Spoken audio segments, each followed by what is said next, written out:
Hello everyone. Today I'm going to be doing a bunch of updates and some announcements and even a little bit of dreaming about the future. I just thought I'd share it all with you, and I hope that you enjoy seeing what's happening around Danielle's critters. One of the things that has happened is that all of the snakes that were in quarantine, well, all of the ball pythons that were in quarantine from our acquisition at the beginning of the year are now in the reptile room, and they're all set up. And that was a huge job. And this is one of them. This is actually a banana and chi pastel ball python. And he is showing you exactly what a ball python, where they get their name. And he is the dad to the clutch that we also got with them. So he had 4 babies last year. One of them has been sold, and the other 3 are available. But he has also been paired to a banana female this year, so we should get some interesting things from that. Oh, but now he's gonna peek. See? So ball pythons aren't my favorite, but I do really still enjoy them. And the colubrids ate yesterday, so it makes handling options for snakes down to just the ball pythons. That is the hard part about feeding everybody on the same day, is that then you can't hold them. We are in the car today with not 1 but 2 exciting packages. This is the littlest live animal box I've ever gotten. These guys were actually purchased back in February, and this is some really hefty tape.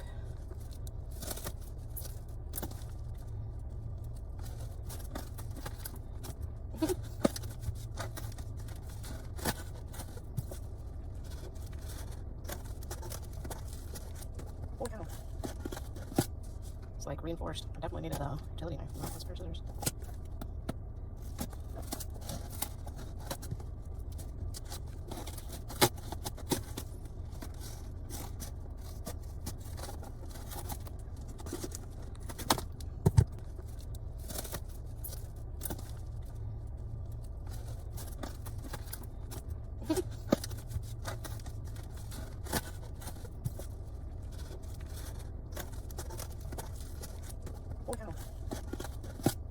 It's like reinforced. I definitely needed the utility knife, not the spare scissors.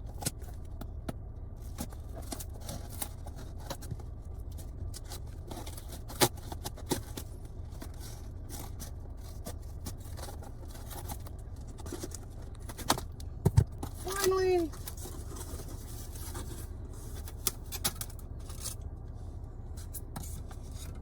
Oh my gosh, they're adorable.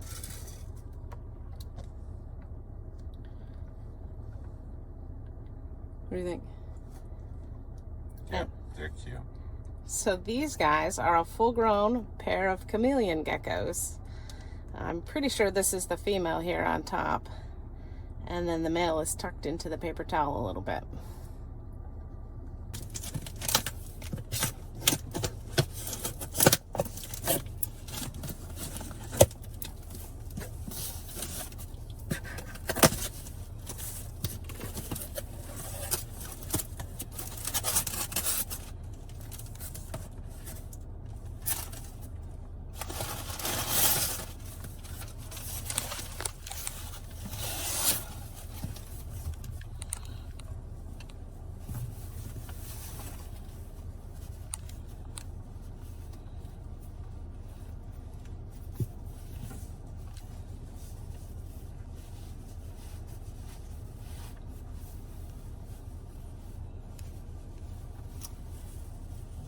Okay, girl, how you doing?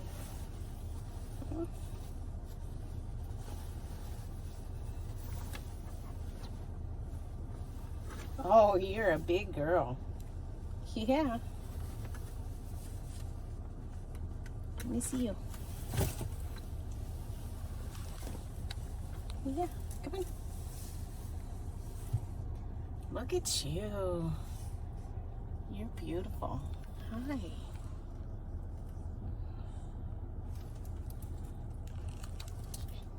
Oh.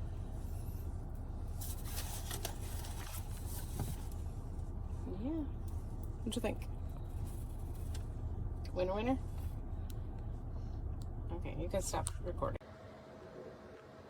Now that we're home, we're going to get these guys in their temporary enclosure. Normally I put geckos on paper towel when I first bring them home, but she's really thick. In fact, the reason she wasn't shipped for 2 months was because they were pretty sure she was gravid and going to lay eggs, and she still hasn't. So we had her shipped to get her settled in here. But I want to make sure she has lots of places to lay her eggs if she does have some. They've been living together now for, I think 6 months is what they said. And this pair has produced before. So hopefully we will get baby chameleon geckos here pretty quickly. And there they are. She is looking thick. Hopefully she does lay us eggs here pretty quick. They're so beautiful. And just for a little comparison, they're very small.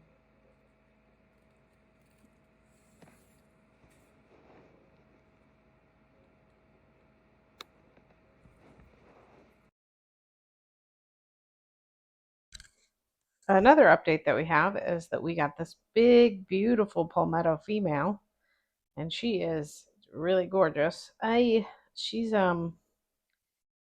She was listed as an ultra male, and I thought that I didn't like it as much because there's less variety in the colors, but then the camera doesn't even do it justice. She's got lots of yellows, and it's really pretty. And she'll be going through quarantine, and then we will be pairing her with Confetti, who we got earlier this year. It's going to take a while to get through the entire process, but this means that we should be able to have palmetto babies by the end of the year. So I'm super excited about that. So on the list of updates, we are currently at 6 eggs. So this one was laid in February and it actually should be hatching soon. That is one of Speckle's eggs, so it is a gargoyle gecko egg. And then we have these 4 other ones are also gargoyle eggs. This one is hit or miss as to whether or not it'll survive. So I actually found this egg of Speckles in her enclosure, and then a week later I found this one, and it was dented in because of the dehydration, and I don't know if it's gonna make it. We'll have to wait and see. At that point, the embryo had developed quite a bit, and I couldn't tell the top from the bottom. Normally, the black line with marker is used to mark the top. We don't actually know if gecko eggs drown the same way that snake eggs do, but when you flip a snake egg, the embryo will be attached to the top, and then you can drown your baby. So just as a precaution, many people mark the top of their gecko eggs to make sure that they stay up. This little tiny egg is our first crested gecko egg of the season, and it is on the small side. And it was laid by one of Razzle Dazzle's females, her Banana. And Razzle is a little on the small side, so I didn't know if he was going to be able to be a dad, and we'll find out if he has gotten the job done and if that is his baby or not. Sometimes they'll lay eggs from last year's pairing. So the interesting thing about the babies that we had last year is we have 3 mothers that produced a lot of spotted babies, Dalmatian crested geckos, but all of them were paired with males that produced harlequins. So there's a harlequin base and then a spotty Dalmatian pattern on it. So this one's not quite as spotted as some of them, but you can still see what I'm talking about. So it's got Dalmatian spots on top of a basic harlequin pattern. And most people would prefer to have their Dalmatians on a less patterned background. The mothers don't have a ton of pattern, but the dads that they were paired with do. And this year they've been paired with Razzle, who is a young Dalmatian male who doesn't have the patterning in the background. So hopefully we will get some really nice Dalmatians this year. Having 6 gecko eggs in the incubator is exciting, and I am in no way feeling sad about that. It will be even more exciting when there are trays and trays of them, which is likely to happen. But I was extra excited about this. This is actually our third clutch of successful Clubbered eggs ever, because last year we had 2 clutches of corn snake eggs. And last year we had 16 baby corn snakes out of 17 eggs. And this clutch here is 15 eggs. So it is really exciting. So you'll see that I didn't mark this. These guys are all stuck together and they'll hatch out just like that. And because they're all stuck together, it's really easy to know the up from the down. So I just stuck them in there. When taking them from their mom, though, they weren't. Their mom wasn't happy about it, and this one fell loose. So I candled it to make sure that we knew where the embryo was, and then I marked the top of the embryo so that it was kept upright. And the whole clutch looks really good. She didn't have any slugs, and there are 15 really good eggs in here, and I'm really excited. So these are Gwendolyn's eggs, and she was paired with Bacchus. So they will all be het scaleless, and they should be really pretty. It's very exciting. So I'm really excited to do an update on the Emerald Tree Skinks, even though some of it isn't great information. I purchased 3 Emerald Tree Skinks at our last show, and I was super excited about them. And then we found out that all 3 of them were girls, which wasn't going to help with captive breeding efforts. So we purchased a pair from a guy online.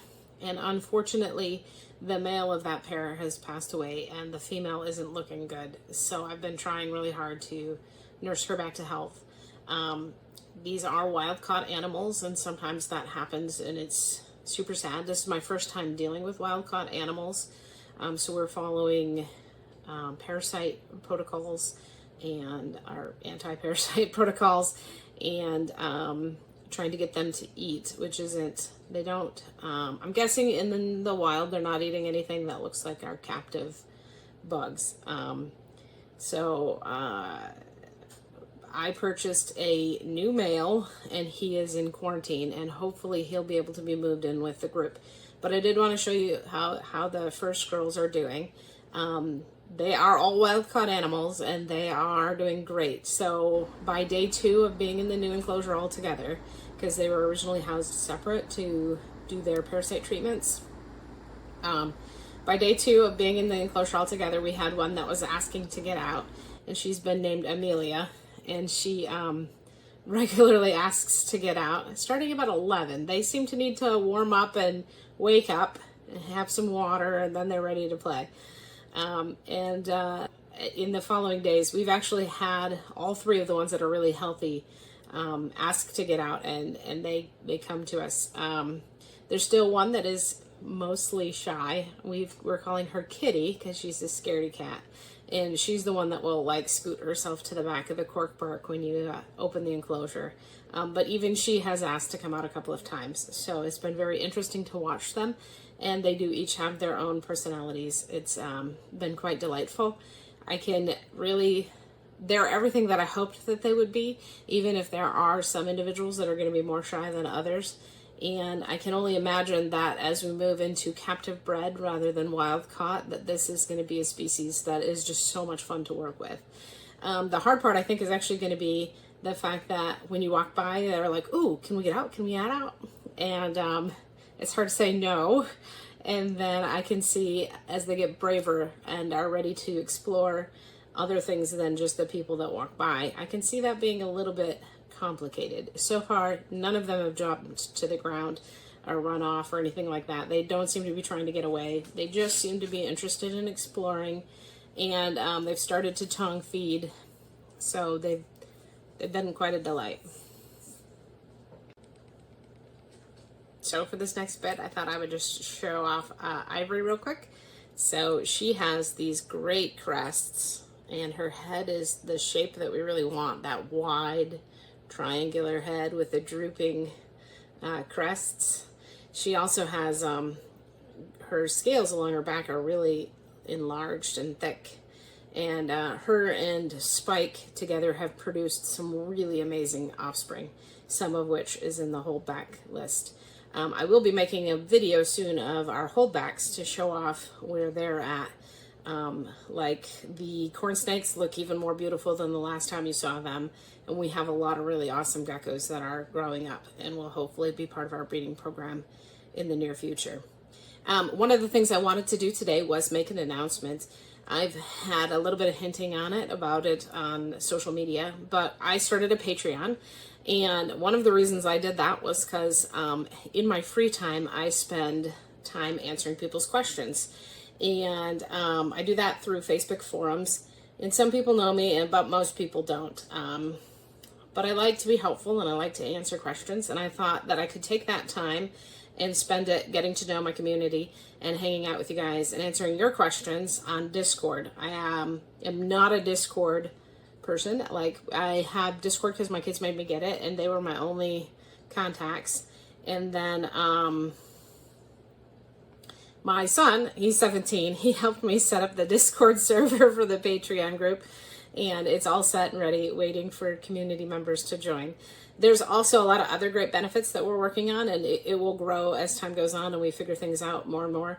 One of the benefits that we're going to do for the $15 and up tier is that every dollar you spend will go towards Critter Bucks. So each dollar on Patreon will be a Critter Buck, and then you can use that Critter Buck to buy any of our for sale animals. And Patreon members will actually be getting access to the for sale animals before they're listed to the general public. So it's a great way to get something beforehand too, because there's other benefits that you'll be getting, and then your money will also be able to go towards critters. This will eventually include the emerald tree skinks. We're going to make that work one way or another. But this year we will definitely have crested geckos and gargoyle geckos. There's already some for sale. And ball pythons, we have a few of those for sale as well, and we've had a lot of positive locks.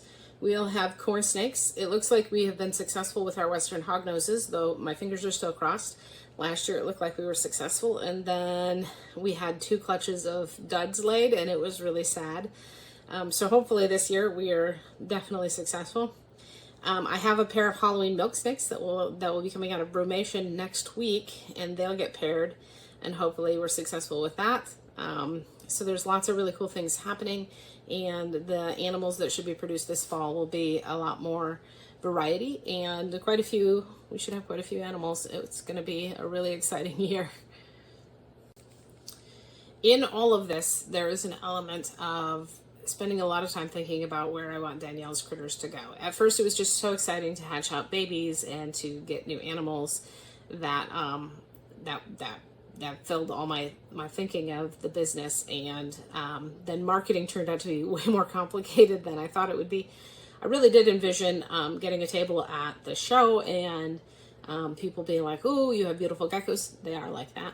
And then the geckos just flying off the table. And last year was a really slow year for geckos. We did not sell near as many as we produced, and it was kind of an eye-opening experience because we really weren't ready to have 100 baby geckos that were sitting around waiting for new homes. Since then, sales have picked up a lot, and that's been very helpful because taking care of 100 baby geckos is a lot of work. But there is an element that I have to figure out what I want to do with Danielle's critters. And it kind of goes back to figuring out what I want to be when I grow up. I turned 40 last year, and I was like, I finally know what I want to be when I grow up, because I was really enjoying all of the aspects of becoming a breeder. But the truth is that I really, really love the education aspect of it, and I really think that that's the direction that I want us to go. I also love the fact that there are over 100 animals in this room. But to get 100 animals in this room, we have geckos in totes and baby bins. Those are the 6-quart shoe boxes. All the little geckos are in those, not big ones. And the snakes are in snake racks. And I don't necessarily feel like it's cruel, especially the geckos, they have plenty of space and enrichment in their things. I do try to provide enrichment in my snake drawers. Oftentimes all of that is pulled out whenever there's pictures or videos in there. Or if I've paired snakes, then there isn't anything in there with them during that time. But it's still a really small space. It is still not, I don't think it's their natural, like they don't have their natural behaviors in that space. Watching them interact with an enclosure that's like a big bioactive enclosure is a lot different. My daughter has her ball python in a 4x2x2 that's all planted out and has cork.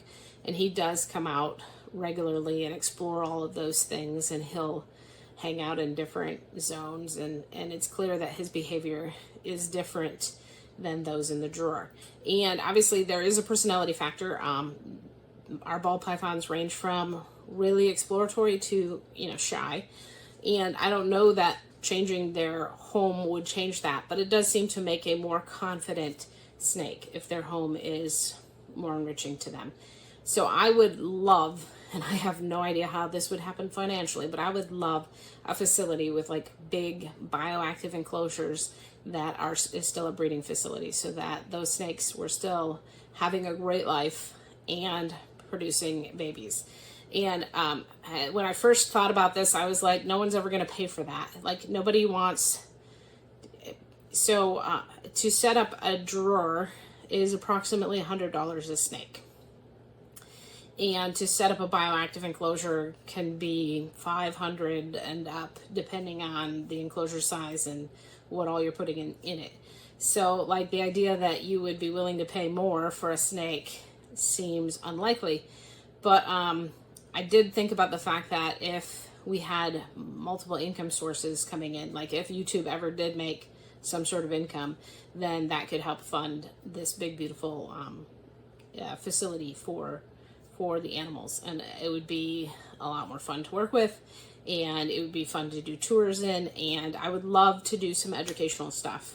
So I have seen some programs where they have kids doing like junior zookeeper type things where they learn to come in and take care of the animals. I think that would be amazing. I would love to do some programs where you're doing programs for people who are afraid of snakes, who would like to overcome that. So you were working with them on that front. I would love to just have general teachings. I think that it's so easy to get, it's so easy for a breeder to get wrapped up in the idea of selling an animal that they forget to make sure that all of the nuances are addressed, that you are talking about how to achieve all of the different parameters to make a successful keeper out of the person who is getting the snake. And some of that is because this stuff changes, like we learn more and we grow, and some of us are keeping up with that and some of us aren't. But some of it is just the fact that you want the person to buy your snake. So telling them it's easy is easier than telling them that, you need a hot side and a cool side, and it can be challenging to get the correct temperatures across that gradient. You need a high humidity for that ball python, and that can be challenging, especially for the people who live in drier climates, and like all of the nuances of taking care of these animals to the optimal of their life and their enjoyment. Anyway, I'm super excited about wherever we do end up, but it will be interesting to see, because I would like to see it be heavier on the education, and I'd like to see it be more naturalistic in the end. I really can't thank you enough for being here. I'm so happy that you're here, and I hope that seeing the animals and hearing updates and learning new things is something that brings joy to your life as much as it does to mine. This is one of our cute little holdbacks, and it's actually fired down, so it's not as bright as usual, but this is our most fluorescent red and orange striped gargoyle gecko. I'm super excited to see it grow up and to see what its babies will look like. So to wrap it up, we've got some new animals. Animals are out of quarantine. There's eggs coming left and right. That egg counter will be growing, hopefully a lot in the next couple of weeks, because I have several snakes that look like they're about ready to to lay eggs. And then if you want to, get to know me more, if you have questions that you'd like to ask, if you'd like to know the updates first, or any of the other exciting things that can happen in Patreon, I would love it if you checked it out and joined our community. I hope you have a wonderful day, and you can check out that egg counter and additional videos coming up next.